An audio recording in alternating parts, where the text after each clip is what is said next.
I love you so much मेरी जान। I love you too. अच्छा एक बात बताओ, हम दोनों जब एक दूसरे से इतना प्यार करते हैं तो अपने उस गवार दीदी को डाइवोर्स नहीं दे देते तुम? अरे यार ऋषिका, तुमने भी किस मनहूस का नाम ले लिया। और वैसे भी ना, मैं उसे बहुत जल्द डाइवोर्स देने वाला हूँ। उसके साथ में इसलिए हूँ क्योंकि उसके बाप के पास ना बहुत सारा पैसा है, पूरी प्रॉपर्टी उसी की है। बस एक बार वो हाथ लग जाए फिर देखना, छोड़ दूंगा उसे। ये तो सही हो जाएगा, फिर मैं और तुम हमेशा के लिए एक हो जाएंगे। पर तुम्हें पता है, वो ना गवारों की तरह ही रहती है। जब देखो सूट साड़ी उसी में लिपटी रहती है, गवार कहीं की। मुझे तो ऐसा लग रहा है अगर मैं गोवा ट्रिप का प्लान बनाऊंगा ना, वहां पे भी ऐसी झल्लियों की तरह ही घूमती रहेगी वो। तुम्हें देखो, तुम पहनती हो वेस्टर्न हॉट, तभी तो तुमसे प्यार करता हूँ। तभी तो समझा रही हूँ मैं बेबी तुमको कि तुमको सिर्फ मैं डिजर्व करती हूँ, उस ऐसी कोई गवार नहीं। बिल्कुल ठीक था तुम।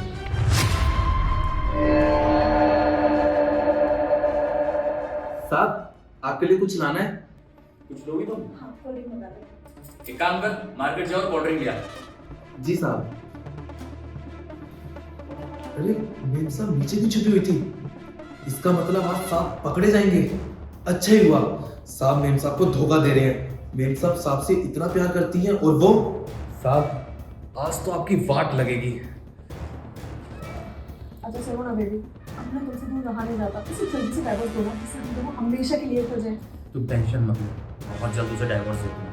बस उसके बाप की जायदाद मेरी हो जाए। हाँ। तो ये है तुम्हारा असली चेहरा। आवाज किसका है?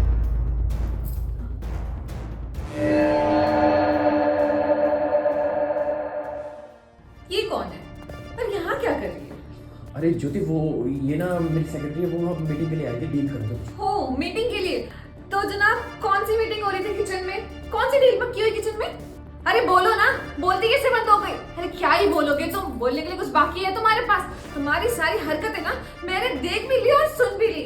शर्म नहीं आई तुम्हें ऐसी हरकत करते हुए? अरे शादीशुदा हो तुम, और शादीशुदा होने के बावजूद अपनी बीवी के ऑफिस चले जाने के बाद अपनी सेक्रेटरी को घर में बुलाते हो। वो तो आज मैंने देख लिया तुम्हें ये सब करते हुए। तुम तो डेली करते होगे ऐसे, शर्म तो आ नहीं रही होगी बिल्कुल भी। और क्या कह रहे थे तुम, मैं भंजी टाइप लगती हूँ ये सूट और साड़ी में?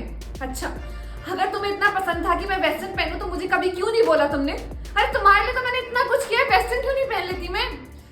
और वैसे भी तुम कहाँ समझोगे मेरे प्यार को, तुम्हें तो कदर ही नहीं है। तुम्हें तो सिर्फ और सिर्फ मेरे पापा की प्रॉपर्टी चाहिए थी। लेकिन एक बात बता दूं तुषार, मैं वो पैसे ना मेहनत के हैं, आराम की कमाई नहीं है।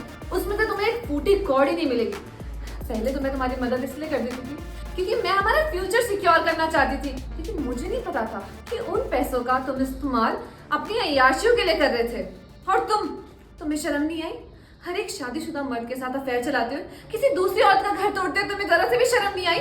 ओ हेलो मैडम, मुझे कुछ कहने की जरूरत नहीं है, जो कहना है ना अपने पति को बोलो, अपनी मर्जी से नहीं आई मैं यहाँ। वाह तुषार, यही दिन देखना बाकी था कि कोई गैर औरत आके मेरे ही घर में मुझे ही सुनाए। वाह, बहुत बढ़िया।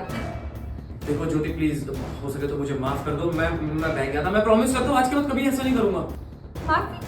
अरे माफी की उम्मीद बिल्कुल भी मत करो तुम, माफी नहीं मिलने वाली तुम्हें। तुमने की सोच भी कैसे लिया कि इतना सब कुछ होने के बाद मैं तुम्हें माफ करूंगी?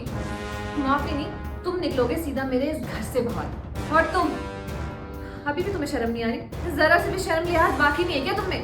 बेशर्म रहेगी, यहाँ पे खड़े होके अपनी बेइज्जती सुनी जा रही हो। निकलो यहाँ से। देखो, और तुम क्या शक्ल देख रहे हो?